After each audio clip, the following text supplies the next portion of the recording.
I wonder if we're getting to a stage now that there's just too much football. We love the football. We love this World Cup. The football has been great.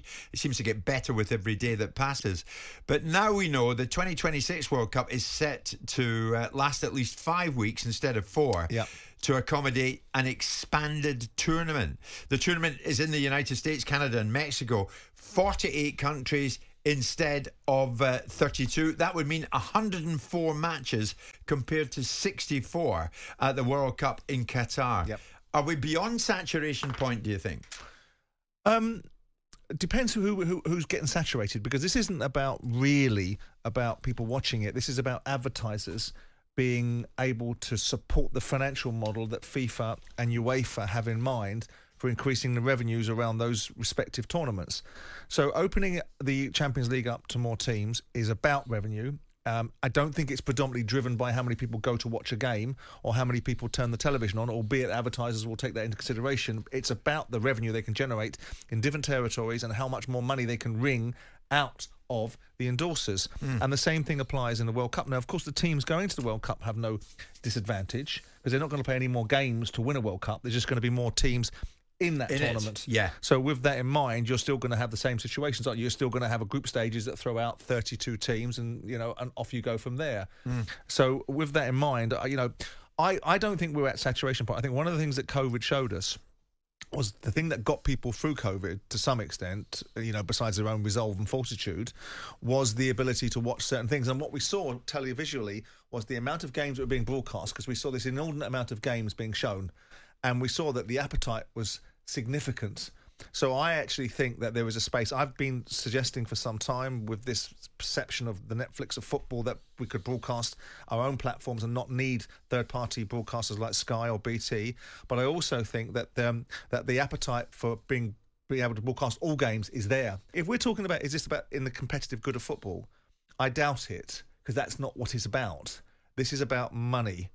Now, if that money is going to be utilised to enhance the sport and flow down into the pyramids of grassroots football and develop opportunities that benefit everybody, then fantastic.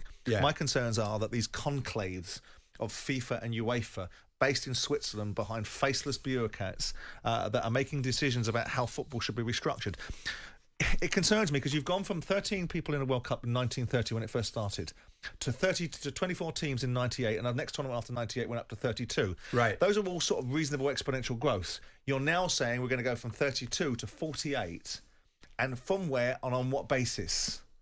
Because what we don't want to see, and this is the argument that you and I will debate, is not so much the overindulgence of football, but the composition of how good the football is that we're watching. Exactly. If you're getting in there secondary nations that aren't able to compete and they're getting beat 9-0, and in World Cup competitions, you're all of a sudden starting to diminish the product a little bit. Exactly. I mean, not only that, Simon. I'm just thinking about what we've just come back from over in Qatar. It's such a small place that the nations, the competing nations, are happy with it because there's not much travel. The next one comes up, United States, Canada and Mexico. Yeah. A hell of a lot of travel and 40 more nations involved. I mean, 40 more matches involved, 104 matches compared to 64 now. Yeah, but that would be not a question for the teams themselves. It would be a question for the advertisers, the broadcasters. Do they think that amount of content is going to be sellable? They clearly do. Yeah. They clearly do. Yeah. Now, the teams themselves are still going to come out playing the same amount of games. You're still going to have to play 3 stages to get out of a group. You're still going to play in the round of 16, aren't you? Then the round of 8, then the round of 4, and so on and so forth. So I'm right in assuming that I don't think there's any more games for the teams. There's just more teams competing and less teams coming out of a group. The problem is, domestically, though, there's going to be a lot of noise because, obviously, they're going to complain from a player welfare basis. Well, they're going to have to. There's always going to have to be this conversation now about how football is structuring the amount of games. I am on the camp of saying, if you want all the money in the room, you have to accept there's an obligation upon you to play a certain amount of games to be able to meet those expectations. If you're going to pay players like Mbappe or whoever else £250 million a year, there's going to need to be some sort of commercialisation of it, whether you like it or you don't. Yeah. So you can't have player welfare on one side and all the money on the other. So there's going to have to be a growing up of structuring and thinking about how they remove or factor in winter breaks and how they deal with the scheduling of tournaments. It has to be more joined up than it is, but they will find a. If you can find your way through a temper. And don't forget, there were people like the Wengers of the world that are arguing for a World Cup every 2 years. So you've now, if you kick that back into the long grass, then you're not actually creating a problem, because Wenger was advocating for a World Cup every 2 years, which surely must have meant more games in the longer term. He would suggest that that takes away the necessity for European nation games and sort of meaningless sort of pseudo-friendlies that have been turned into something competitive that are anything but competitive.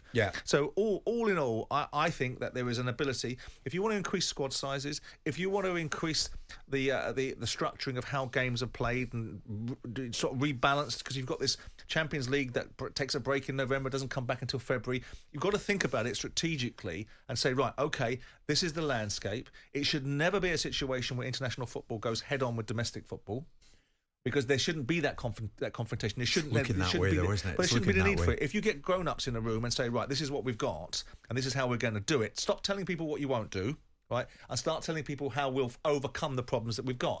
And if you've got people that are sitting there going, right, well, we need to do this, and this works for that, and that works for this, you'll find a solution. But if you've got people pulling against one another, if you've got FIFA trying to introduce a World Club Championship to try and supersede what's happening in UEFA, if you've got UEFA trying to increase the Champions League without really thinking about the reality of what they're doing it for, they're doing it for money, but they're going to put coefficients in there to get teams that have got legacies rather than achievements, all of it becomes a bit of a mix and a mess. But if the standard, going to your original question, if the standard isn't diminished, I don't think that you're saturating football.